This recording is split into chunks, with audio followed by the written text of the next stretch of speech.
Assalamu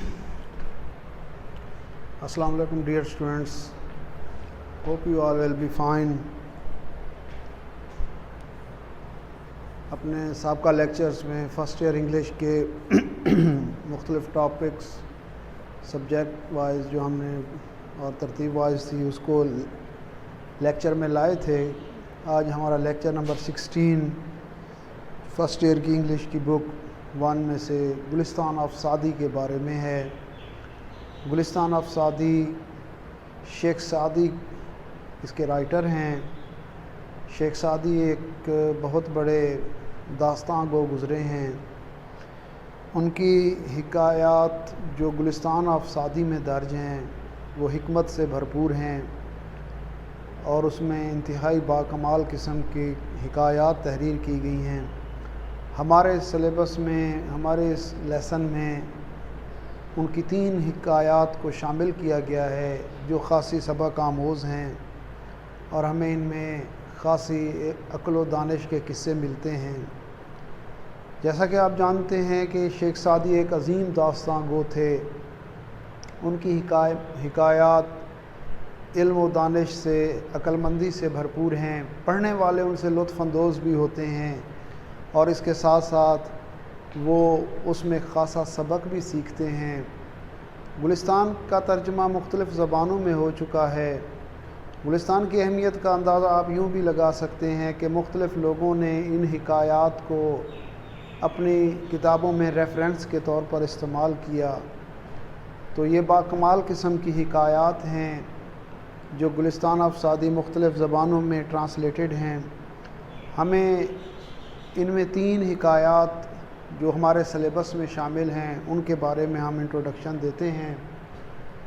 حکایت number 1 جو ہے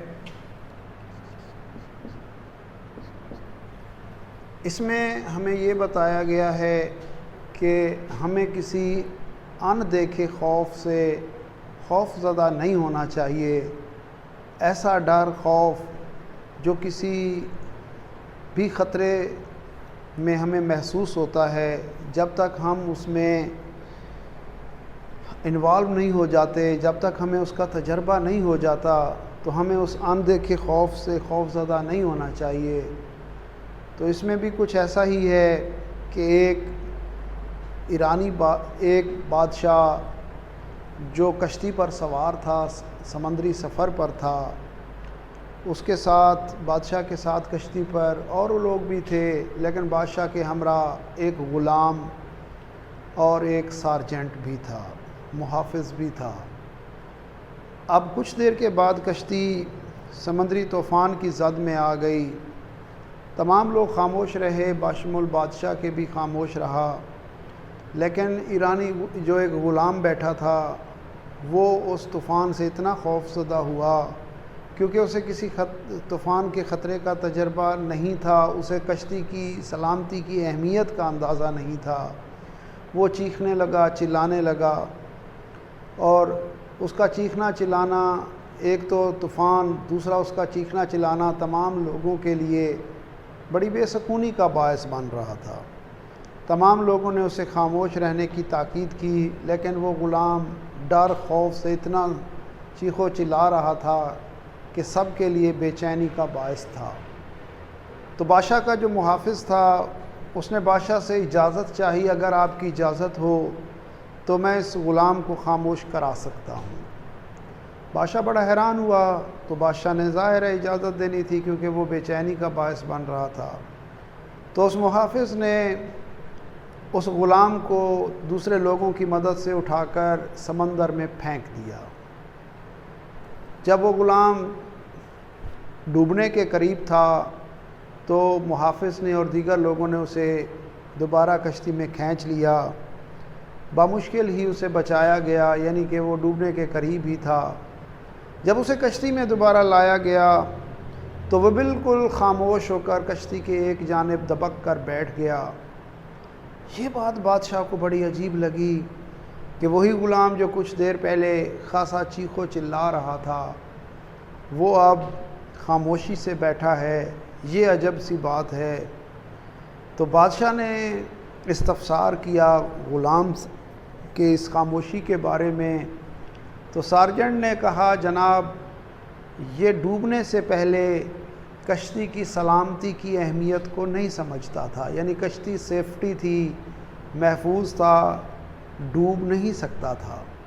جب ہم نے اسے اٹھا کر پانی میں پھینک دیا تو اسے کشتی کی سلامتی کا اندازہ یوں ہوا، کیونکہ ظاہر ہے پانی میں تو جا کر اس نے ڈوبنا ہی تھا، تو اسے پھر وہاں جا کر کشتی کی سلامتی کی اہمیت کا اندازہ لگا، تو یہ اس بنا پر خاموش ہو کر ایک طرف دبک کر بیٹھ گیا، کیونکہ اب اسے اچھی طرح سے پتہ ہے کہ کشتی اس کے لیے انتہائی اہم ہے، اس کی سلامتی کے لیے انتہائی اہم ہے، تو جس کی وجہ سے یہ شخص اب آرام سے بیٹھ گیا ہے، کیونکہ یہ کشتی کی اب سلامتی کی اہمیت کو جانتا ہے۔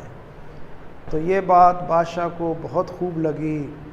تو ہمیں اس حکایت میں یہ درس ملتا ہے کہ ہمیں ان دیکھے خطرے پر خام خواہ نہیں اپنے آپ کو ڈسٹرب یا تنگ کرنا چاہیے، جب تک کہ ہم خطرے جو ان دیکھا خطرہ ہوتا ہے اس کے اوپر خام خواہ ہم ڈسٹرب ہوتے ہیں، تنگ ہو رہے ہوتے ہیں، تو جب تک ہم اس خطرے کو دیکھ نہیں لیتے اس کو، تو ہمارے پاس جو سلامتی کی اہمیت ہوتی ہے، ہمارے پاس جو سیفٹی ہوتی ہے، ہم اس کی اہمیت کو نہیں سمجھ رہے ہوتے، ہم اس ان دیکھے خطرے سے پریشان ہوتے ہیں۔ تو ہمیں بہرحال ان دیکھے خطرے کے اوپر خام خواہ پریشان نہیں ہونا چاہیے۔